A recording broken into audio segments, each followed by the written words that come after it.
রাধে রাধে বন্ধুরা। দাপর যুগে শ্রীকৃষ্ণ দোল উৎসব অত্যন্ত আনন্দের সঙ্গে উদযাপন করতেন। শ্রীকৃষ্ণ ও গোপীরা বৃন্দাবনে দোল খেলার জন্য বিশেষভাবে পরিচিত ছিলেন। পুরাণ ও বিভিন্ন গ্রন্থ অনুযায়ী শ্রীকৃষ্ণ তার সখাদের সঙ্গে রঙের উৎসবে মেতে উঠতেন এবং বিশেষ করে রাধা ও গোপীদের সঙ্গে রং খেলতেন। কৃষ্ণ কী করতেন? কৃষ্ণ ও তার সখারা আবির, গুলাল ও রঙিন জল ছিটিয়ে দোল খেলা করতেন। তিনি রাধা ও গোপীদের রঙে রাঙিয়ে দিতেন। দোলের দিন বৃন্দাবনে কীর্তন, গান ও নৃত্যের আসর বসত। শ্রীকৃষ্ণ বাঁশি বাজিয়ে গোপীদের মন মোহিত করতেন। দোল উৎসব শুধুমাত্র রঙের খেলা ছিল না, এটি রাধাকৃষ্ণের প্রেমলীলার প্রতীকও ছিল। এটি ভক্তি, আনন্দ ও ভগবানের সঙ্গে একাত্মতার অনুভূতি প্রকাশ করত। আজও মথুরা, বৃন্দাবন ও নন্দগাঁওয়ের কৃষ্ণের ঐতিহ্যবাহী দোল উৎসব বিশেষ ধুমধামের সঙ্গে পালিত হয়।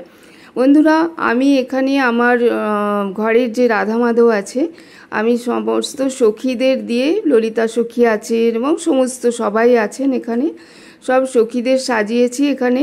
আর এখানে বিভিন্ন রকম রঙও রয়েছে, ফুল রয়েছে। ফুল হোলি আমি শ্রীকৃষ্ণের সঙ্গে ফুল হোলি খেলেছি আর রঙও খেলেছি। আজ ভোগে বানিয়েছিলাম, এখানে দেখো ভোগে আছে চিড়ে বাদাম ভাজা আছে ঘি দিয়ে, এখানে পনির ফিঙ্গার বানিয়েছি একটা, আর এখানে আছে ঠান্ডাই, যেটা বাদামের শরবত যেটাকে বলে থাকে অনেকে, বিভিন্ন জিনিস পড়ে এতে।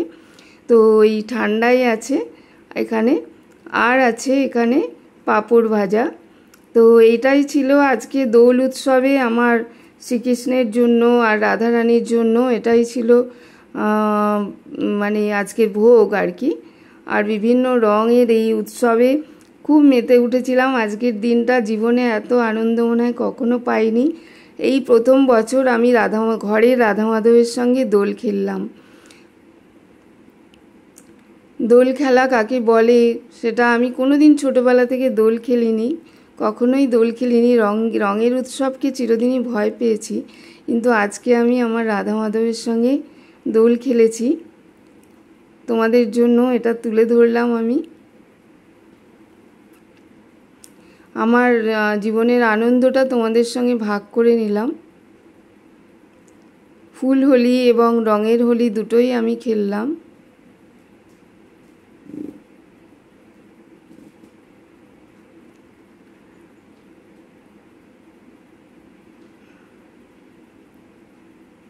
এবং এখানে আমার ফ্যামিলি বলতে আমার সাথে আমার ছেলে, ছোট ছেলে থাকে।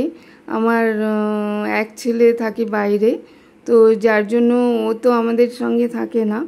তো আমি আমার ছেলে এই দুজনে মিলেই আমরা রাধাকৃষ্ণের সঙ্গে হোলি খেললাম।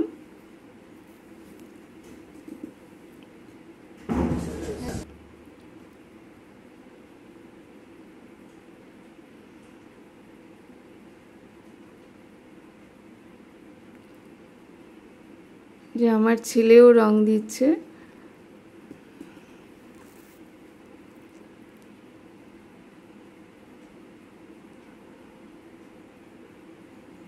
তো এই ছিল আমাদের খেলার উৎসব, রঙের উৎসব আর কি, যেটা হোলি।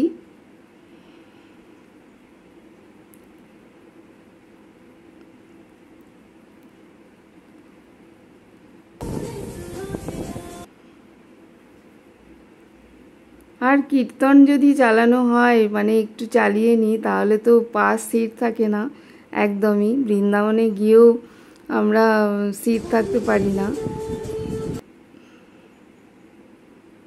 আর সত্যিই তো একটা আনন্দের দিন দোল উৎসব। তোমাদের সেভাবে আমি বড় করে দেখাতে পারছি না।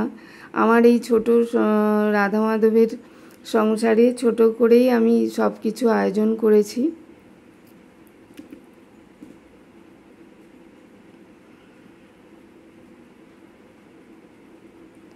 ভিডিওটি যদি তোমাদের ভালো লাগে তাহলে লাইক করো, শেয়ার করো। রাধে রাধে বন্ধুরা।